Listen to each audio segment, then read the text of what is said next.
right, that's impressive. That's a nice fresh fluke there. Okay. And we're going to start first by making these special crumbs. Yeah, now tell them about these, because a lot of people don't know about panko. These are called panko crumbs, and they're Japanese breadcrumbs. And it's a white bread that they make and they grade and they sell them just like that. And but it's recipe. It's very flaky and it is, and it's coarse. They're a little pricey, but well worth it. Yeah, they're great to have. They're great for seafood cookery.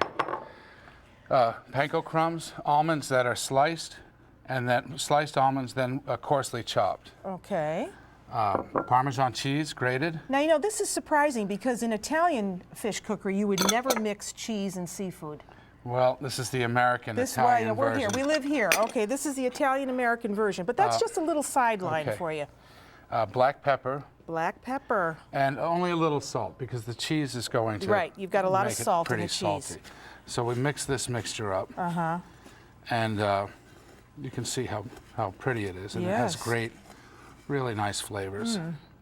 Okay, we'll start on this end. And do we have another empty plate to use? Yes, we do. Okay, great.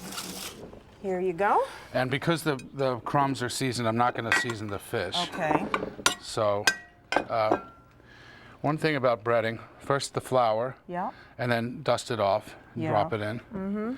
And we're only doing these 4 pieces, so we can put them all in. And use a fork if you need it. And then something that I think most people should remember when you're breading fish at home, and this is called standard breading. The crumbs could be plain white if you wanted. Is don't use the same hand in the egg and the crumbs. Oh, that's a good idea. Okay. Otherwise, your fingers end up looking like lollipops. So then you have these crumbs. Take the fish, it was dipped in flour, then egg, then into the crumbs, and use one hand for the crumbs. Right, so you have your other hand for the other hand that's is right. fine. That's a very good tip. All right, and I'll even put a little bit down, so if I missed any spot. Now, when I bread fish like this, I tend to put it in the refrigerator and let it kind of dry in the open air. Is that a good thing or no? It's not really necessary because if you... It doesn't help the crumbs adhere better to the fish? Well, if you really bread it perfectly, you kind of want it to get some air in it and have it even bubble. So, all right, so I have to work on that. Well, it doesn't hurt it either. All right, now we can put a little bit of olive oil in the pan. Okay, how much? About a 1/4 inch, I'd say. Maybe a little less. 1/4 inch. Yeah. Okay. Okay, that's good. Is that good? You want butter? butter? And then we're going to use a mixture of olive oil and butter. All right. So all this butter goes in? No. Half? Maybe 2 or 3 pieces in there. Okay, so olive oil and butter. This is going to be very rich. All right, there's your butter. Unsalted, I assume. Unsalted butter. Okay. And that's going to give us a nice flavor. That combination, of course, is no stranger to to Italian cooking. The combination of olive oil and butter. Okay, there you go. And I'm just going to make sure that's hot enough. You want it sizzling. Yeah, I'm going to go up just a little bit higher. Okay, right here. Heat. Yeah, there you go. Really have that sizzling away.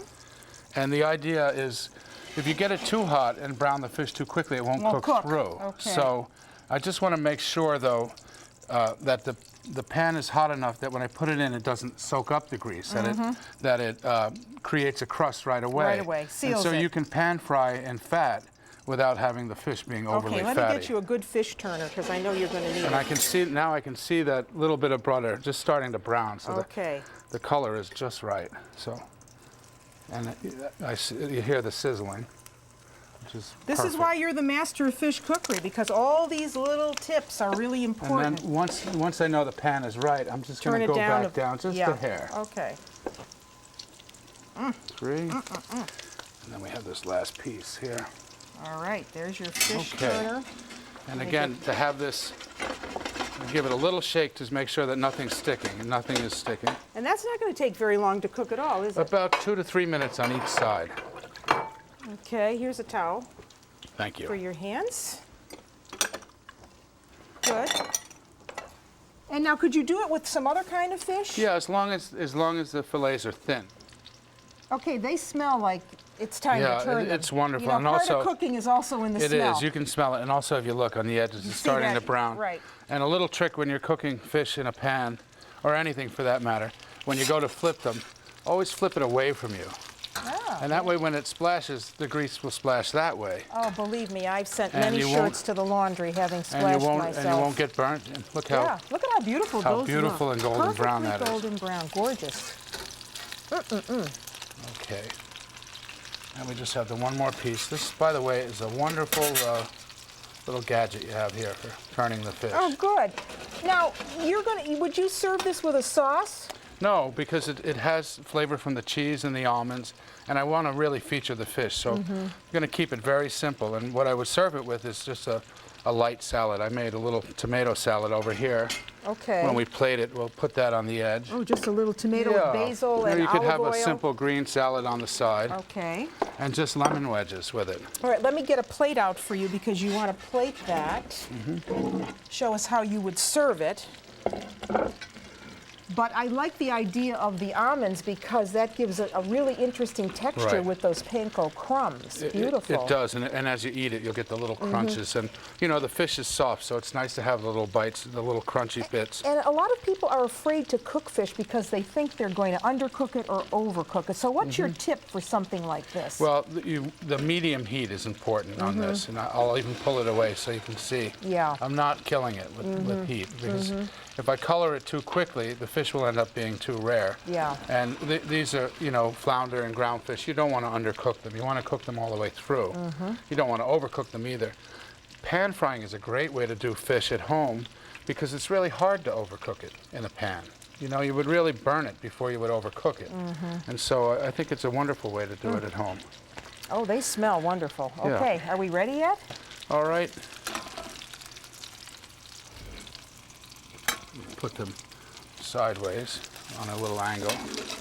Very nice.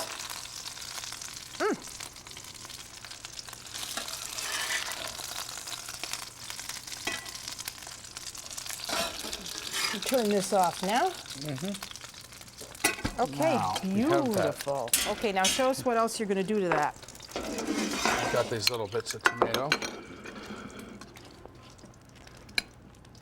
So just tomato with olive A oil. little olive oil and basil. Look at how pretty that is. Salt and pepper. Simple fish And dish, then quick to do. I have 4 little lemon wedges here, one for each piece of fish. Uh-huh.